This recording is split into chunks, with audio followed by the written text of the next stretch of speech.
மதுராந்தகத்தில் அதிமுக சார்பில் அம்மாவின் 76வது பிறந்தநாள் விழா மாபெரும் கூட்டம் நடைபெற்றது. செங்கல்பட்டு கிழக்கு மாவட்டம் மதுராந்தகம் தேரடி வீதியில் அதிமுக சார்பில் மறைந்த முதல்வர் ஜெயலலிதாவின் 76வது பிறந்தநாள் விழா மாபெரும் பொதுக்கூட்டம் நடைபெற்றது. மதுராந்தகம் சட்டமன்ற உறுப்பினர் மரகதம் குமரவேல் தலைமையில் நடைபெற்ற கூட்டத்திற்கு கிழக்கு மாவட்ட கழக செயலாளர் திருக்கழுக்குன்றம் எஸ். ஆறுமுகம் முன்னிலை வகித்தார். மேலும் கழக அமைப்பு செயலாளரும் முன்னாள் சட்டமன்ற உறுப்பினருமான என். முருகுமாரன், திரைப்பட நடிகர் ஆனந்த் ஆகியோர் பங்கேற்று பொதுமக்களிடையே சிறப்புரையாற்றினர். தொடர்ந்து பேசிய கழக அமைப்பு செயலாளரும் முன்னாள் சட்டமன்ற உறுப்பினருமான முருகுமாரன், புரட்சித் தலைவர் கழகத்தை தோற்றுவித்து இடைத்தேர்தல் துவங்கி அனைத்து தேர்தல்களிலும் வெற்றி ஒன்றை தவிர தோல்வியே காணாதவர், 11 ஆண்டுகள் கோட்டைப்பாக்கம் பக்கமே கருணாநிதியை கால் வைக்க முடியாமல் செய்தவர் புரட்சித் தலைவர். அவர் கழகத்தை தோற்றுவித்து 15 லட்சம் உறுப்பினர்களாக உருவாக்கி மண்ணில் இருந்து மறைந்து எங்கள் மனதில் நீங்கா இடம் பிடித்தார்.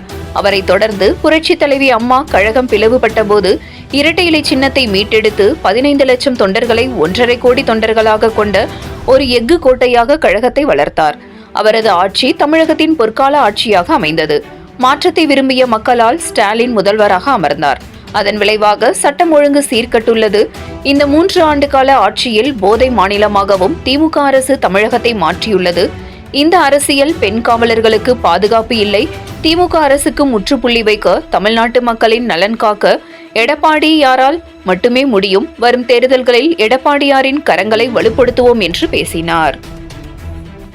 மதுராந்தகம் தொகுதிக்கு ஏற்கனவே உங்கள் சட்டப்பேரவை உறுப்பினர் நாடாளுமன்ற உறுப்பினராக திறம்பட பணியாற்றியிருக்கிறார். இல்லைங்களா? போன தடவை சரின்னு சொல்லி அவங்க மீண்டும் போன தடவை நின்னாங்க. என்னப்பா அந்த அம்மாவே பார்த்து எப்ப பார்த்தாலும் அவங்களுக்கு பேசி உங்களுக்கு போர் அடிச்சிச்சு. சரி, செல்வம்னு பேர் இருக்காரு, ரொம்ப செல்வாக்கான ஆளுங்க இருக்கு, நம்மளை செல்வாக்கா வச்சிருப்பாரு, இந்த தொகுதியை பாதுகாப்பாரு, இந்த தொகுதிக்கு வேண்டியதெல்லாம் செய்வாருன்னு சொன்னாங்க. 5 வருஷமா இந்த பக்கமே வரல. இப்ப நம்முடைய சகோதரர்கள்லாம் என்ன சொல்றாங்கன்னா, கண்டா வர சொல்லுங்க, எங்க செல்வத்தை வர சொல்லுங்க என்று இன்றைக்கு காஞ்சிபுரம் தொகுதி மக்கள் திமுக காரர்களே அதான் சொல்றாங்க. இதை விட பெரிய கொடுமை என்னன்னு கேட்டா, காலையில் டீ கடைக்கு நான் டீ குடிக்க போறேன்னு வச்சுங்களேன், நான் அந்த வாக்கிங் போறதாக ட்ராக் போட்டு கீழே போட்டு போய் ஒரு டீ கடை தான் ஒரு டீ குடிக்கிட்டா அங்கே 2 பேர் பேசிட்டு இருக்கான். சார், இனிமேட்டு இது தேராது, எடப்பாடி ஆட்சியே ரொம்ப பெருசாகிறான். அவன் திமுக யாரா இவன் விசாரிச்சா திமுக கிளைச்சினாலும் திமுக வெட்டச்சினாலும். இதை விட கேவலம் இன்றைக்கு நாடு திராவிட முன்னேற்ற கழகத்தில் இருக்கக்கூடிய அடித்தட்டு மக்கள் கூட, அங்கே இருக்கக்கூடிய பொறுப்பாளர் கூட எல்லாம் ஒரே ஆள் சோழவா அந்த மாவட்டத்தினுடைய மந்திரி தான் சம்பாதிச்சிருக்காங்க தவிர இது யாருக்கும் எந்த பிரயோஜனமும் இல்லை. ஒரே ஆள் தான்.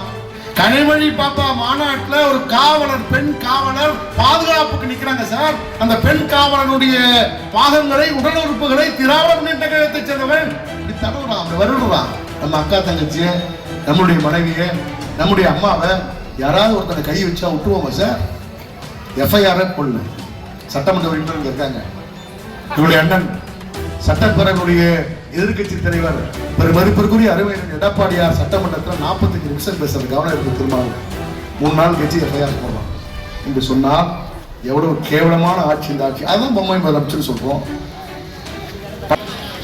அதைத்தான் இன்றைக்கு இந்த நாட்டை ஆண்டு கொண்டிருக்கக்கூடிய இந்த நாட்டின் முதலமைச்சராக இருக்கின்ற முத்துவேல் கருணாநிதி ஸ்டாலின் என்ன சொன்னோம்? நாங்க பொம்மை முதலமைச்சர் என்று சொன்னோம்.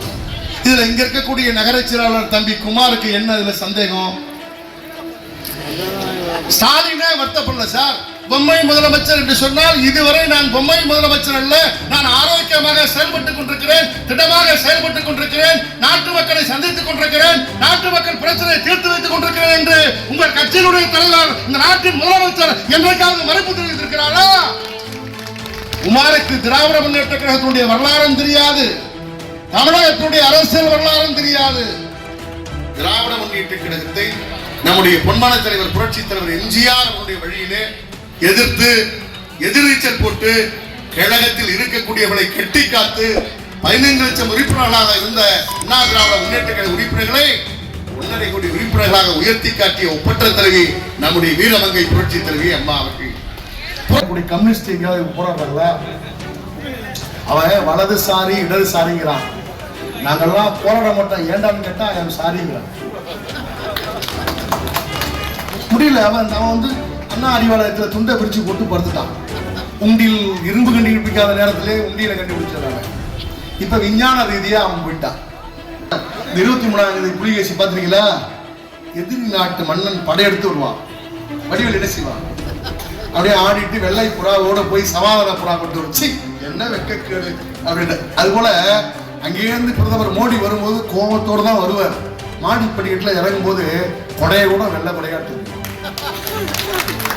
இது இந்த நாட்டை ஆண்டு கொண்டிருப்பது நான் சொல்லுகிறேன் குமாரே.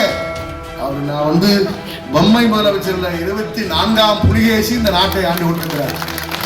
ஏன்னா வடிவேல் கோச்சு பாரு, என் மேல வடிவேல் மானவெட்டு வழக்கு போட்டாங்க போடுவாரு. நான் எவ்வளவு மானஸ்த, நான் தான் 23ஆம் புலிகேசி, என்னை விட கேவலமானவன் அவன். அவனை வேண்டா 24ஆம் புலிகேசின்னு சொல்லு.